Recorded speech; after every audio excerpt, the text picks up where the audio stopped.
Be ready. Start. From the record of the disciplinary proceedings, it emanates that the petitioner has written an application dated 1/12/2001 to the inquiry officer requesting therein to supply the copies of the statement recorded, if any, during the course of inquiry. Stop. On this application, there is an order of the inquiry officer to the senior administrative officer to supply copies of the documents on deposit of requisite fee so that he may submit his written reply in time, but there is no document to show that the documents so demanded were actually supplied to him. Stop.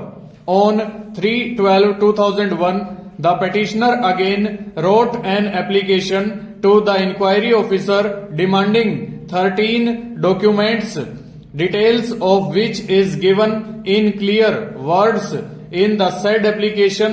Stop. There is an application dated 15/1/2002 of the petitioner on record in which petitioner has requested to keep the inquiry proceedings in abeyance as he has given a representation to the High Court for transfer of inquiry to some other district. Stop. There is no order on the said application. Stop.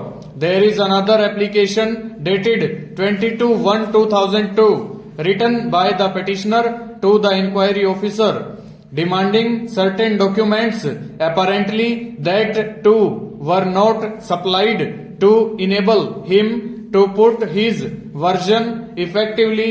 Stop. Moreover, the petitioner had indicated the relevancy of the documents so demanded by him.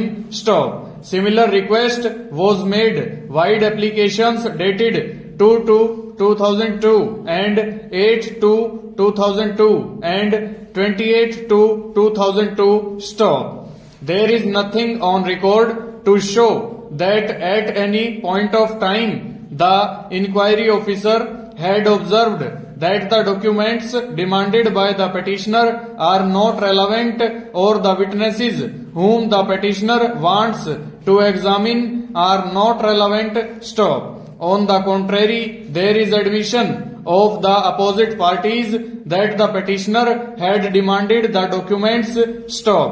Mere saying that the documents were supplied to the petitioner would not absolve the responsibility of the opposite parties. Stop. There is no documentary evidence letter to prove that the documents so demanded by the petitioner were supplied through a letter. Stop. It may be added that the stand taken in paragraph 14 of the counter affidavit is contrary to the record produced by the respondent's stanza.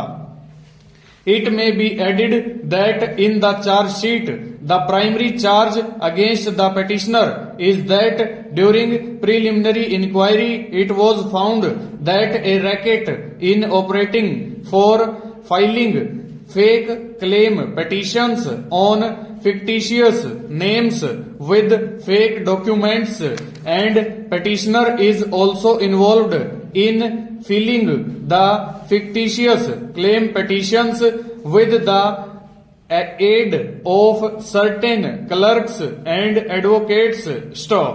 A perusal of the inquiry report reveals that the inquiry officer did not examine any witness to prove the charges leveled against the petitioner, and only on the ground that there is no denial by the petitioner it has been held that he was involved in the racket and recorded that both the charges proved.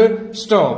There must be clinching evidence to connect the delinquent employee with the charges leveled against him. Stop. It was the pious duty of the inquiry officer to ascertain the truth, being the independent investigator, as to how and in what manner the petitioner is involved in racket. Full stop. over.